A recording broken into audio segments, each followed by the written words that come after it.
Hello, hello, hello. Thank you so much for joining us for Quick Word Tuesday on this morning.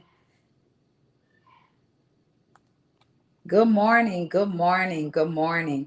If you can just take the time and share the video, tag somebody in it, and let them know that I am on. We got an awesome word on this morning. Something that I really think that will be a blessing to many people, that will really be life changing.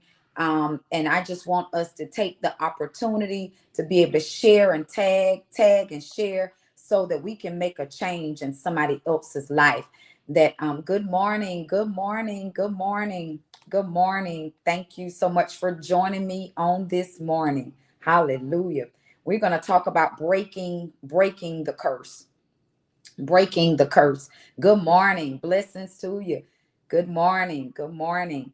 Just giving people just another minute or two, just another minute or two to be able to join in. Breaking the curse. Breaking the curse. That's what we're going to talk about on today. Breaking the curse. Breaking the curse.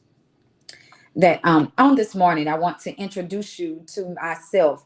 I am Pastor Deidre Samuel McLeod. I am the pastor of the great ministry right here in Hartsville, South Carolina. Divine Destiny Ministries. Divine Destiny Ministries. It is the place that you can be different in order to make a difference.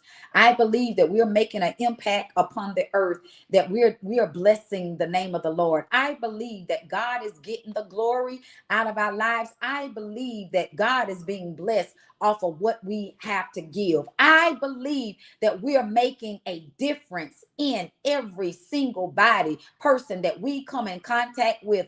I believe that with my heart, my mind, and my body and my soul. I believe that what we're doing, we're not doing it in vain. On today, I want to talk about breaking the curse. I wrote a post earlier. I wrote a post earlier, and I've been reflecting over some things that me and one of my cousins um talked about some years ago. And but for some reason it's been ringing in my spirit. She said simply, I'm an adult now. And the things that I had to take as a child, I no longer have to take now as an adult. And when she said that to me, it did something to me. I don't even believe that she understood what she was saying at that moment. And so I want to say to somebody that has been going through, I know that all of us have had family issues. I know that we've all, I don't care how good you think that your family is connected, or how well that y'all think that y'all get along. We all, no family is exempt. In every single family, there's some issues. There's some things that everyone go through. Bless you, Apostle. There are some things that we all have had to endure, all things that we all had to go through. And I realized that over time, that sometimes we allow those things to consume us. And it's only because we don't forgive. And when you don't forgive, those things begin to eat away at you like a cancer. And all of a sudden you're trying to figure out, why am I so bitter? Why am I so angry? And we start making excuses of why we're in the state that we're in. It's because we refuse to forgive. Now, forgiving, I want to help the church. Forgiving does not necessarily mean that I got to continue to give you access to me, that I got to continue to open up the door and allow you to keep coming in and doing what you have always done to me. Absolutely not. And that's where we as the church sometimes lose it at, because we think because I forgave them, that means that I got to excuse their bad habits or the bad things that they done to me, or I got to now allow them to come back to dinner. I got to allow them to now be a part of me, and that's not necessarily so. There are people that have done things to me. I've forgiven them, but because I've forgiven them, I want to make sure that I don't leave myself open enough to continue to allow you to do it, especially if you have not been saved and born again and have allowed change to take place in your life. I ran into some family members not long ago, and I saw within my own self that some things that they were still doing, that they did even when I was a child, that they were still playing some of the same mind games. They were still doing some of the same rejection. They were still doing some of the leaving out and making you feel not like you're good enough and all of that stuff.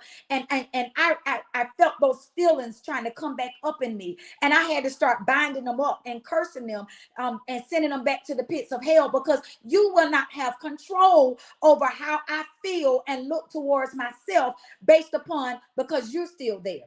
And we got to be able to realize that. Now, when you realize that there's a curse there, or there's something that needs to be broken, we got to begin to identify what that spirit is. Because when you don't identify what that spirit is, that means that now you're giving it opportunity to keep revisiting, they keep showing up, they keep doing what it's doing. And listen, I refuse to allow old demons that I prayed myself out of. I fasted, I prayed and studied scriptures to be able to get away from, to allow myself to stay open and allow you to revisit. So we got to be able to identify those spirits and call it out and recognize what it is, so that it won't continue to do the same thing over and over again in your family. Now, I have children, and I don't allow my children to go through certain things that they put me through. Why? Because I'm breaking the curse. I'm breaking the curse. I want to make sure that my children don't ever feel like they're less than. I want to make my children feel like that in your eyes, that you're not looking at them like they'll never amount to be anything, that they're not as good as you are, and all of that stuff. You won't have that opportunity to do that, because I recognize that manipulative spirit that y'all have, and I come against it. And so I'm telling you now, we got to learn how to break the curse. Stop playing games and giving people opportunity to keep revisiting you, doing the same thing and making you feel the same way. That's how come you're not able to be delivered from that spirit, because you keep on allowing that same spirit to come and visit you and playing games with you. Curse it now. Kill it. I was talking to my son earlier on today, and I said to him, I said, son, I said that when you recognize that the enemy is playing with your mind on something, first of all, you got to be honest enough with yourself.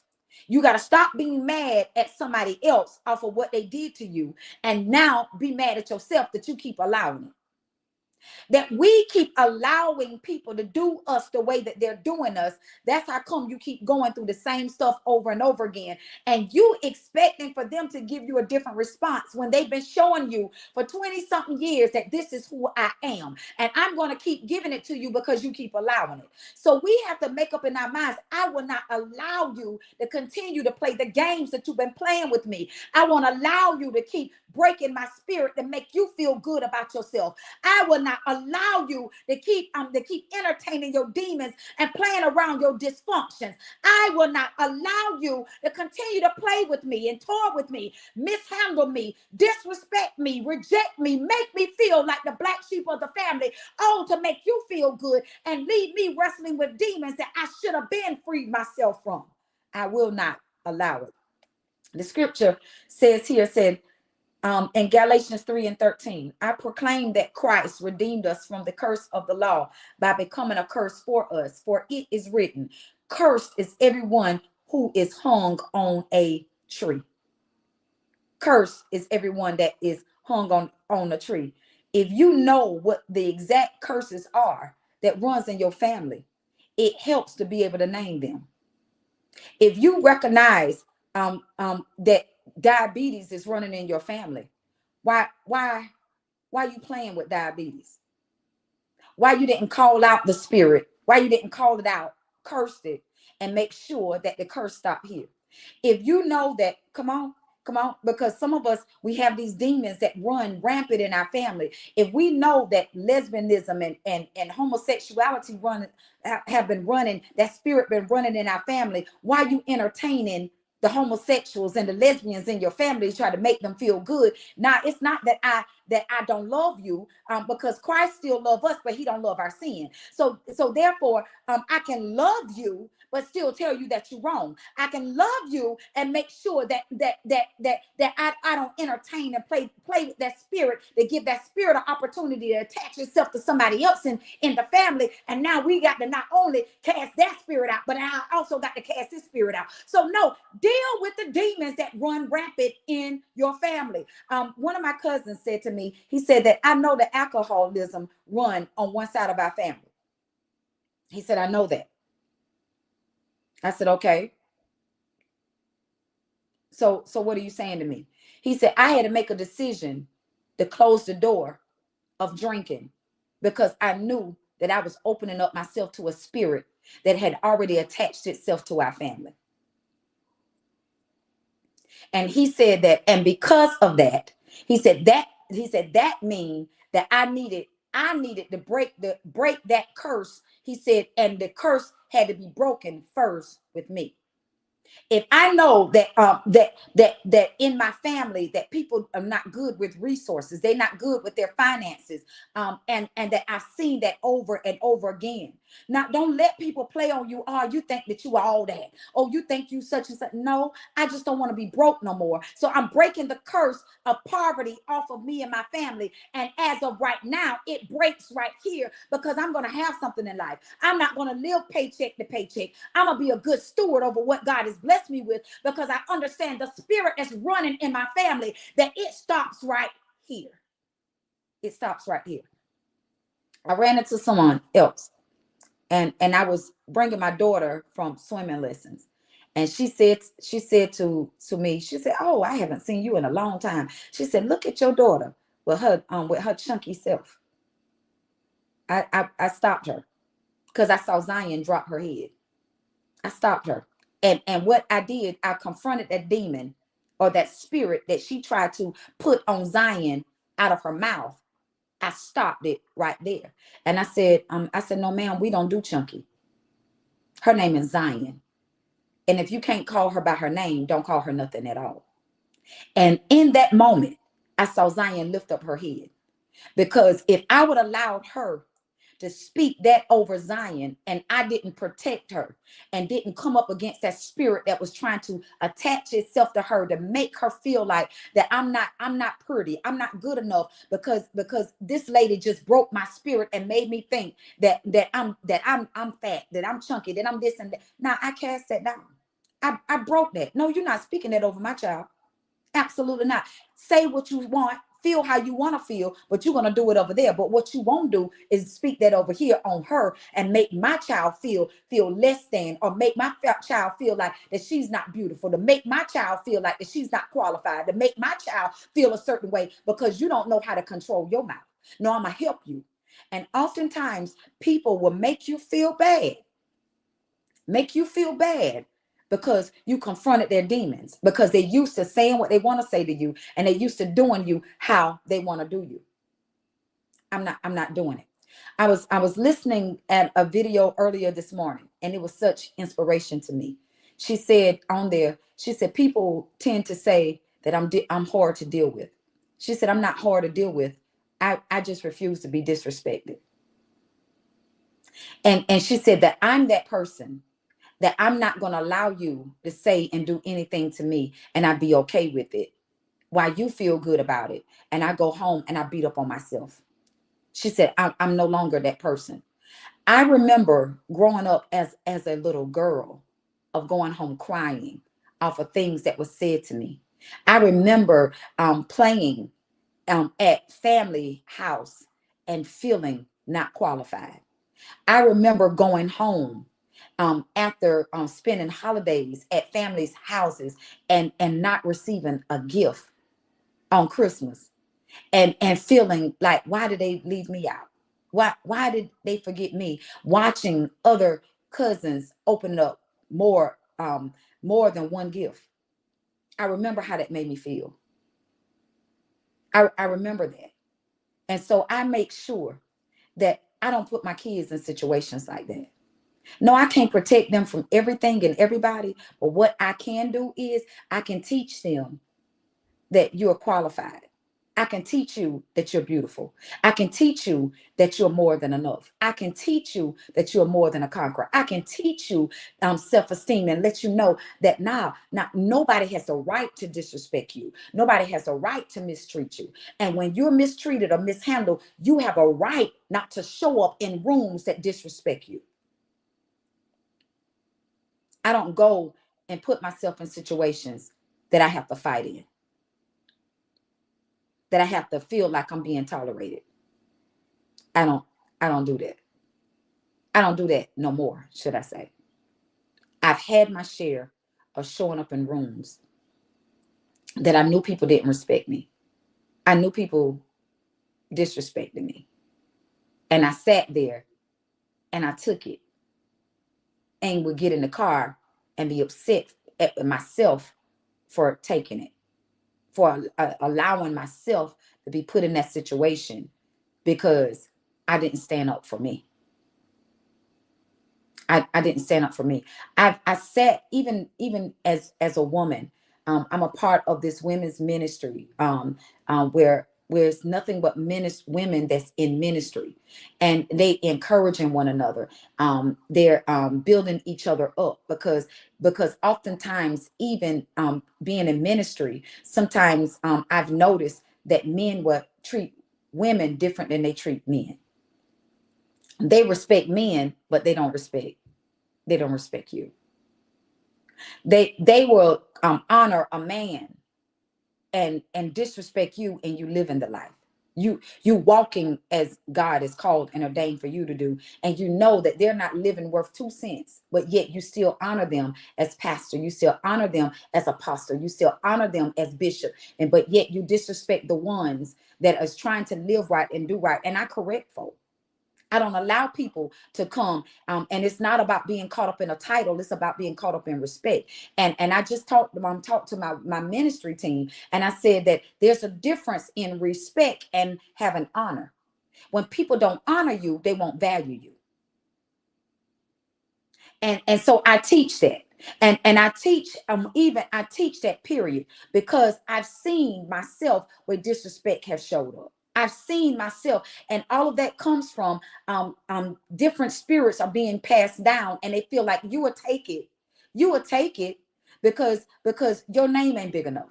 You will take it because you're waiting on opportunity. You will take it because you're waiting on doors to open up for you. So you allow people to disrespect you because you're waiting on opportunity. No, ma'am.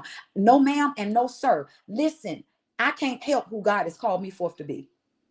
I am who I am. And when you listen at people talk about, now don't get caught up in titles. Well, you call your mama mom. That's a title. You call your daddy dad. That's a title. You go to school, you call your professor such and such. That's a title. You walk in the courtroom and you said, and you call the judge your honor, judge such and such, because that's a title. And I think that we have gotten accustomed to people disrespecting us. We've gotten accustomed of feeling less than. We got accustomed to allowing certain things to happen because people are some kin to us or because they have the same blood as us. And I'm telling you that you got to learn to break the curse. You got to learn to break the curse, because if you don't, the curse will continue to run rapid within your family. It will continue to run within you. And I'm telling you from me, from my heart to yours, that it will begin to consume you. It will consume you. It will consume you. And people will go on with their lives while you sitting up there trying to figure out how to put the pieces back together. So on today, start searching within yourself. Start praying. Start forgiving you. Start forgiving you for allowing people to do you the way that they've been doing you, and forgive them. I saw some family. Listen, and some of them, listen. You walk around mad at them and they living their best life. They've done to you what they've been doing for years. And sometimes they don't even recognize the fact that it is even damaging somebody else because they've done it for so long. They used to mishandling you. They used to talking to you ratchet. They used to doing that to you. And listen, and if you don't take a hold of your own peace, your own sanity, I'm telling you, you will live bitter. You will live angry. You will live like that because you got to take control over it, or it will take control over you. Find out why you felt like you deserved that treatment. Find out why you thought that it was okay that somebody talked to you like that. Why did you find out, why did you think that it was okay to settle? Who told you that? Who made you think that? Absolutely. Daisy said we have to appreciate our own value, capabilities, and strengths. Because if we don't, listen, nobody else will. I had to be okay with this is my strengths. This is what I'm good at. This is what I do. This is who I am. And some stuff that we have started saying that this is who I am is actually not you. It's a wall that you created to protect you from the hurt and the pain that somebody else has done to you. And for so long, the real you have not shown up because the real you have been hidden in the pain. The real you have been hidden in the struggle. The real you have been hidden in all of that stuff, all the rubble that you had to go through because you refused to break the curse. So on today, yeah, people don't like boundaries. They don't. I had a woman that I worked with at the school. She would curse at me, and I can't stand for anybody to curse at me. And she said, "You walk around like you self-righteous. I've never ran into a more self-righteous pastor in my life." And I said, "I'm not self-righteous at all." I said, "I set a boundary, and I asked you not to curse at me. That's not being self-righteous. I'm asking you to respect my boundary." And she didn't like it. She got mad. But I don't care. I respect you, and I expect for you to respect me. And that's how we going to be able to get along in the world. And if people can't respect your boundaries, absolutely. And absolutely, I'm just confident in who I am. And if people can't respect your boundaries, listen, if you don't set any, if you don't set any boundaries, people will feel like, oh, they'll take it. They cool with it. They good with it. Honestly, there's some things that you've been taking for so long. No, they haven't changed on how they handle you because you've been taking it. You've been dealing with it. And so they felt like they must like it. They must be cool with it. They okay with it. But make a decision on today. Identify the spirit. Identify the curse. Break it. Deal with it. Ask for forgiveness. And listen, forgiveness don't happen in one day. Sometimes it's a process, but you got to at least start. It's a process to walk in forgiveness. It's a process walking in love. It didn't take you if you 30, you didn't all of a sudden wake up at 30 being angry and mad at how somebody treated you. It took time for you to get there. So stop looking for everything to happen just like that. And just understand that if it don't happen all today, that know that I'm a work in progress, that I'm a work, that God is dealing with me. God is using me. He's working on me. And I eventually get there. But you got to at least start. I pray that this word has been a blessing to you. I pray that you have gained something from this word on today. Remember, break the curse. I'm Pastor Deidre Samuel McLeod. Join us on Sunday mornings.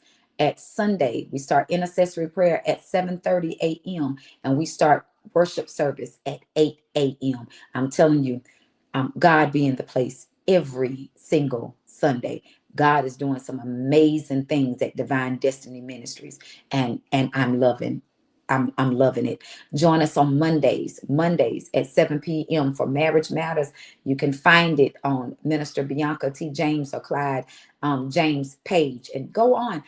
Break curses in your marriages. Marriages is not only in your family. There, curses are not only in your family. Some curses that you have brought in your family. There's some marriages. There are some things that you're battling and fighting with right now because you got married into that Johnson demon. And you don't know how to fight against it because I didn't grow up like this. I didn't deal with stuff like this. And all of a sudden now these are things that my kids are fighting against. Know how to deal with those spirits that have now lingered in your family. You didn't know that I'm dealing with the Johnson and Robinson and just calling out some names, some Thomas demons or whatever. You didn't even know that you got married to that stuff because they didn't break those curses. They didn't break those cycles. So now here you are married into it.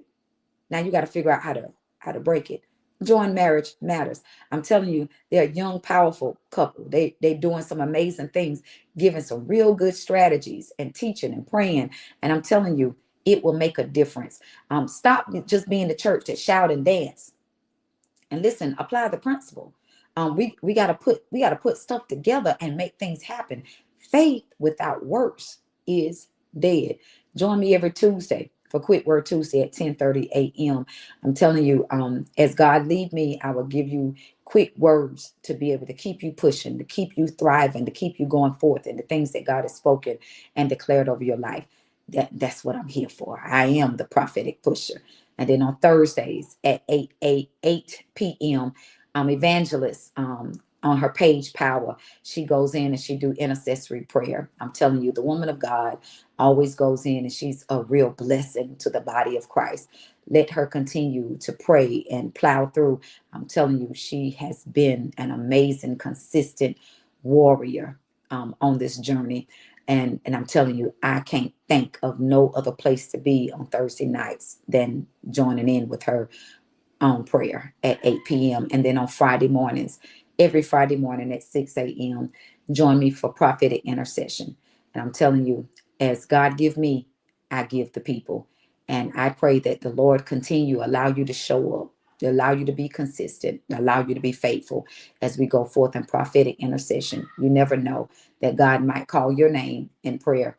I might call your name out for me to give you a prophetic word, and I speak as the Lord give me the opportunity to be able to speak. I love you guys. I pray that if this word has been a blessing to you, sow something into our ministry. We're still out here trying to make things happen with our roof project. We are doing exceptionally well, but still we can't do it without you. So if you find it in your heart on this morning to sow a seed of whatever it may be, sow a seed so that you can be able to bless us, that we can continue to do the work that God has called and assigned for us to do.